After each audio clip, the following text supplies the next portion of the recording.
Olá pessoal, tudo bem com vocês? Espero que vocês estejam bem. Sou o professor Marcos, estarei aqui esta semana e nas próximas.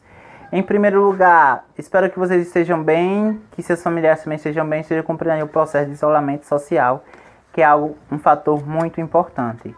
Sobre as aulas de história, na primeira aula de história a gente trabalhou aí os saberes e a importância dos povos pré-colombianos para o Brasil, né? E para a formação da América. Que povos eram esses e o que significa necessariamente pré-colombiano? Pré-colombiano significa os povos que aqui existiam, as civilizações incas, maias, astecas, olmecas, teotihuacan, que existiam aqui anteriormente à chegada de Cristóvão Colombo, lá em 1492, né? Que ele vai se debruçar sobre o Novo Mundo, que em seguida vai receber o nome de América, tá? E hoje, de forma bem... Aí, a semana passada, a gente trabalhou a importância da Lei Áurea para a formação da identidade do Brasil, a importância dessa data, dia 13 de maio de 1888, onde ela vai assinar a lei e vai decretar o fim da escravidão, e como esta data caiu no processo de esquecimento. A aula de hoje, a gente vai trabalhar as estruturas sociais, políticas e econômicas dos povos maias e astecas. Como assim, professor?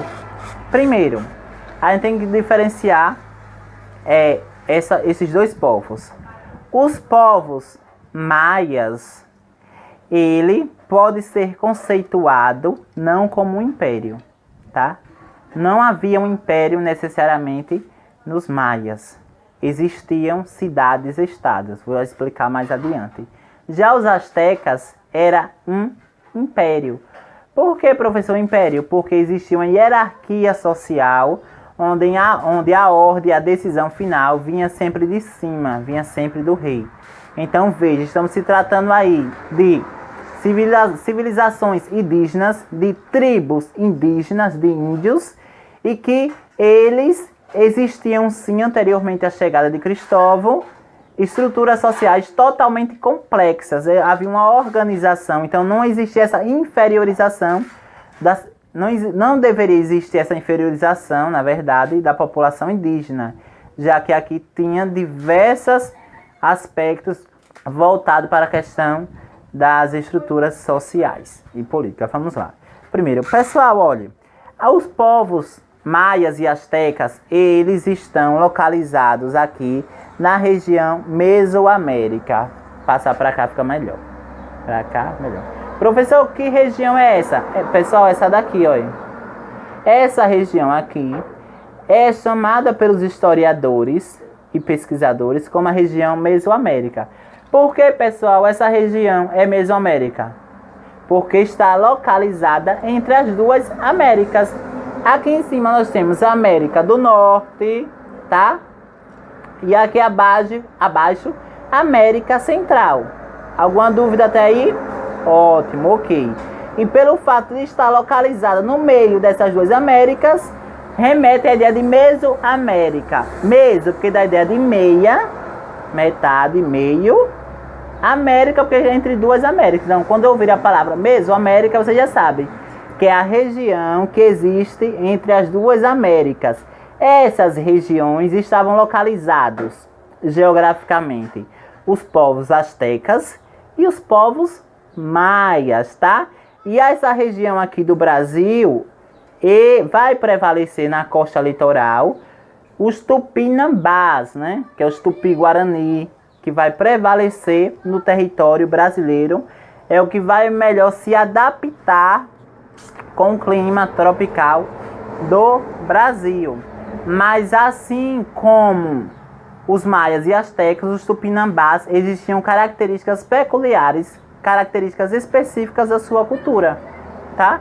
Vamos lá. Primeiro, os povos maias, eles eram politeístas. O que significa dizer que era politeísta, professor? Significa que eles acreditavam, adoravam vários deuses. Para cada segmento da sociedade existia um deus. E aquele deus, aquela pessoa que estava no mundo da intelectual, que estava no mundo divino, que não estava no meio dos homens, ficava responsável por proteger, por dar subsídio né, por fornecer aparatos para aquela sociedade. Por exemplo, o deus da natureza.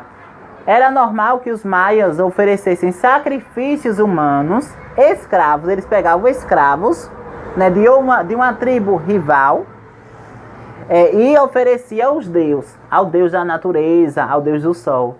E esse deus, pelo fato de ter recebido esse sacrifício dos maias, o que eles faziam? Retribuíam. Se fosse o deus da agricultura, que você tenha uma agricultura próspera, em crescimento e expansão, tá, pessoal? Aí a questão do sacrifício é um elemento muito importante dos povos maias, como também dos povos astecas. E os deuses, eles eram tidos como seres divinos, né? Seres intocáveis, onde somente a questão de determinadas pessoas tinham acesso e poderia entrar em contato com eles. Então essa era a cultura que prevalecia na época, né? Então por isso a ideia de politeísta, vários deuses, acreditavam em vários deuses, né? Quase todos os povos da Mesoamérica quase todos os povos, na verdade, vai ser politeístas. Eles não eram monoteístas. O monoteísmo vai chegar no Brasil somente depois da chegada dos portugueses em solo brasileiro, tá? Mas anteriormente isso, o que prevalecia era o politeísmo. Era o culto a vários deuses. Alguma dúvida até aí? Tá, vamos prosseguir. Vamos lá, ao politeísta, que eu já expliquei para vocês, a questão do sacrifício também, e vamos lá agora para a escrita.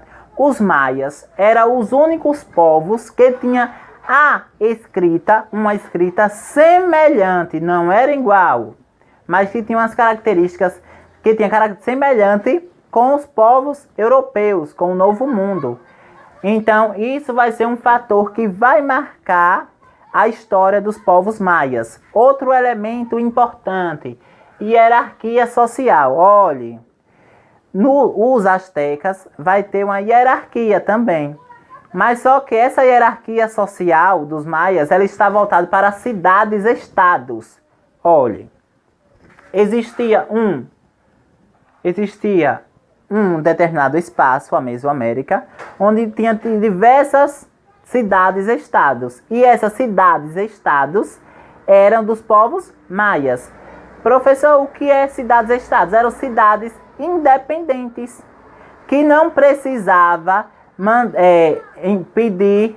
que não precisava tomar decisão com a ajuda de um outro local, com a ajuda de uma outra propriedade. Por exemplo, vamos pensar que Itabaianinha é uma cidade-estado, né? Como de fato é. Uma cidade-estado. Umbaúba é outra cidade-estado. Então, o que é cidade-estado? Elas, entre uma e outra, há uma certa independência. Então, nos povos da Mesoamérica, dos povos maias, existia aí cidades-estados, onde cada cidade tinha uma figura importante que ficava responsável por gerenciar toda aquela cidade. Então, eram diversas tribos que existiam dos maias, e cada tribo existia uma figura importante.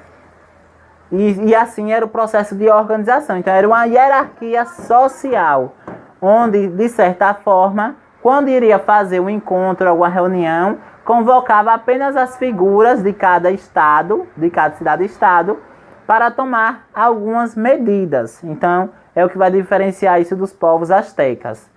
Outro elemento importante, o que vai levar ao declínio e ao fim dos povos maias, pessoal, é justamente a superlotação. Os maias eram conhecidos por a cada dia crescer o seu território. Eles ganhavam diversas guerras com seus inimigos. As armas que eles utilizavam eram especificamente para o combate. Então, quando eles ganhavam uma determinada guerra, não era apenas a questão da vitória, mas eles tinham direito, eles tinham acesso para que aquele povo que foi derrotado agora vai se tornar escravo dos maias. Então, pelo fato deles terem ganhado várias guerras, foi gerando nessas cidades-estados uma certa população. E esse crescimento exagerado e essa superlotação não foi acompanhada com a agricultura. Ou seja, tinha superpopulação, mas só que a agricultura da época não foi suficiente para fornecer alimento para essa população. Então, o que foi que ocorreu com os povos maias? Aos poucos foi decaindo. Para contribuir ainda para o fim dos povos maias, veio as doenças trazidas pelos portugueses, a miséria, a fome, a falta de território para a questão do plantio, para a questão da agricultura e de tantos outros elementos que, de certa forma, contribuíram para o declínio dessa população, tá, pessoal? E aí agora aqui a gente vai entrar a questão dos astecas. Então a gente viu que os maias ele tem características específicas, eram politeístas, tinham uma escrita específica, existiam as estruturas sociais que era dividida em cidades-estados, e ao mesmo tempo o que levou ao fim desta população, da população maia, foi a superpopulação, ou seja, a população em massa, um grande grupo de maias, como também a questão da doença, a miséria, a falta de comida, o fato de não ter espaço para o plantio de outros alimentos, tá? E a questão do sacrifício é um elemento muito importante para estes povos. E agora vamos lá para os astecas. Professor, qual é a diferença dos astecas maia? Falei isso no início da aula. Os astecas, ele era um império. Os maias não. Os maias era cidade-estado. Astecas, impérios, maias, cidade-estado. Anote aí. Astecas, cidades-estados. Aliás, perdão, astecas, império e maias, cidades-estado. Qual a diferença? A diferença é que os astecas vai ter um rei. O rei vai ficar responsável por coordenar, por organizar toda a população astecas.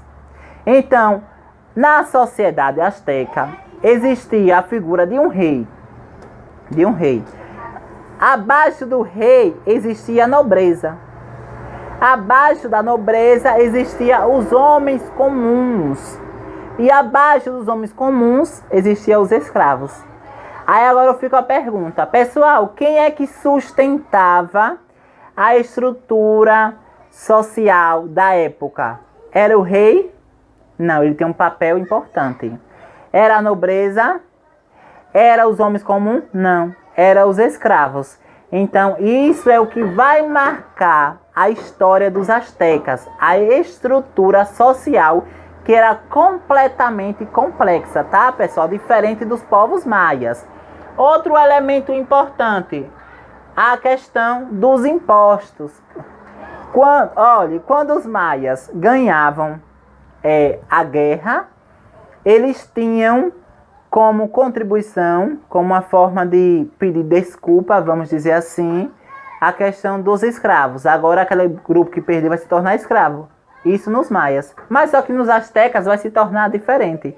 Ao invés de aquele grupo que perdeu dar escravos, das pessoas para se tornar escravas, os astecas vai preferir que no lugar de pessoas é melhor dar objetos, utensílios que eles possam comercializar, que eles possam vender. Então isso vai gerar, na verdade, uma certa riqueza e uma certa peculiaridade da população astecas, como também os impostos. Os maias, necessariamente, os impostos eram mais baixos e os astecas não.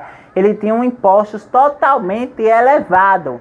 Quando uma determinada pessoa, quando um determinado nativo que não pagava o imposto, ele era preso. Então, se ele fosse preso, ele estava sujeito a se tornar escravo dessa forma.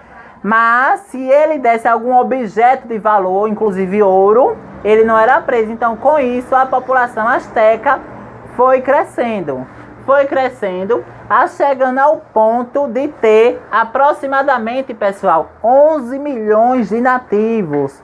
Olhe, 11 milhões de nativos, 11 milhões de pessoas voltadas para a cultura astecas, tá? E eles estavam, assim como os maias, localizados na região Mesoamérica. Lembrando aquela ideia lá da Mesomeia, tá? E a principal característica econômica dos astecas era justamente a agricultura. Como a gente está vendo aí agora nessa imagem. vê que em uma das fotos aí, percebe a questão da agricultura. Olhem, observem aí como é que eles faziam o processo aí de plantio. Veja que eles se apropriavam do próprio rio para fazer camadas de solo superficial, onde aí no processo o próprio rio contribuía para a fertilidade dessa área. Então vai ser uma característica específica, viu, pessoal, dos astecas. Olha, e os astecas, eles eram conhecidos também por elaborar grandes cidades, por elaborar grandes locais que eram tidos por muitos historiadores como muito complexo em torno de sua estrutura, porque não se sabe ainda como eles, naquele período da história, conseguiram construir com muita técnica e com muito cálculo determinadas cidades que são históricas e que está presente e permanece até os dias atuais, tá? Alguma dúvida, pessoal? Lembrando dos povos maias e astecas, Mesoamérica. E os dois têm características divergentes, como também têm características semelhantes, visto que os maias eram cidade-estados e os astecas era império. Ambos praticavam agricultura, por mais que a agricultura nos astecas era mais elevada. Se tratando de guerra, enquanto os maias preferiam tornar o outro escravo, os astecas preferiam receber dinheiro pelaquela guerra. Então, automaticamente, os astecas e maias, eles estavam ali se defrontando e um era inimigo do outro, tá? Um era inimigo do outro. Então, era comum que eles entrassem aí no processo de guerra entre si. Porque se tratava de poder, de ambição naquele período que já existia aqui na América. Que tudo isso vai sofrer interferência com a chegada dos europeus sobre o novo mundo, sobre a América, o qual vai modificar o território brasileiro, com também a questão cultural e econômica. Pessoal, para a aula de hoje é somente isso. A atividade de vocês já está aí no final do vídeo. Basta você dar uma pausa e vocês copiarem a atividade, tá? Façam no seu caderno e mais uma vez, é muito importante que vocês devolvam essa atividade para nós. Podem encaminhar para mim para o meu e-mail ou se não também para o e-mail do seu respectivo professor, para a gente saber de como é que está o processo aí e andamento da aprendizagem. Enquanto as aulas presenciais não voltam, né? Então, é muito importante esse retorno, essa devolutiva de vocês. Por hoje é só e fique em paz.